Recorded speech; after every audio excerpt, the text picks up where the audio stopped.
মুখ্যমন্ত্ৰী ডক্টৰ হিমন্ত বিশ্ব শৰ্মা ডাঙৰীয়াই যোৱা ২-৩ দিনৰ পৰা অসমৰ বিভিন্ন তেখেতসকলৰ কৰ্ম আৰু কাৰ্যসূচীসমূহত এটা কথা দৃঢ়তাৰে কৈ আছে যে মিয়াসকলে শাস্তি পাওক।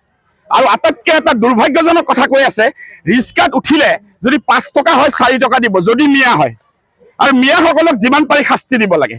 আৰু এটা কথা কৈ আছে যে মই সুবিধা পালেই ৪ লাখ ৫ লাখ মিয়াৰ ভোট কৰ্তন কৰিবলৈ মই বিজেপি দলৰ সদস্যসকলক নিৰ্দেশ দিছো। সুবিধা পালেই মিয়াসকলৰ ভোট যিমান পাৰি কৰ্তন কৰিব লাগে, সুবিধা পালেই মিয়াসকলক হাৰাশাস্তি কৰিব লাগে। এনে কথা এজন মুখ্যমন্ত্ৰীৰ মুখত কেতিয়াও শোভা নাপায়। ভাৰতত অসমত যিসকল ভোটাধিকাৰ আছে, যিসকলে শ শ বছৰ ধৰি অসম ভূমিত বাস কৰি আছে, অসমৰ সংস্কৃতি ৰক্ষাৰ কাৰণে, অসমৰ সন্মান ৰক্ষাৰ কাৰণে, অসম ভূমিৰ লগত একতাৰ দোলেৰে বান্ধ খাই এখন বৰ অসম, এইখন শ্ৰীমন্ত শংকৰদেৱৰ অসম, এইখন মাধৱদেৱৰ অসম, এইখন মা কামাখ্যাৰ অসম, এইখন হজৰত আজান পীৰৰ অসম।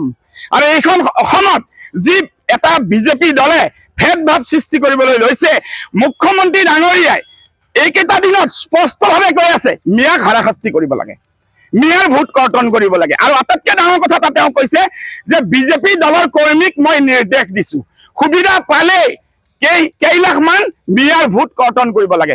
এইটো এটা গৰ্হিত কথা, এইটো এটা অশুভ লক্ষণ ডেমক্ৰেচিৰ কাৰণে।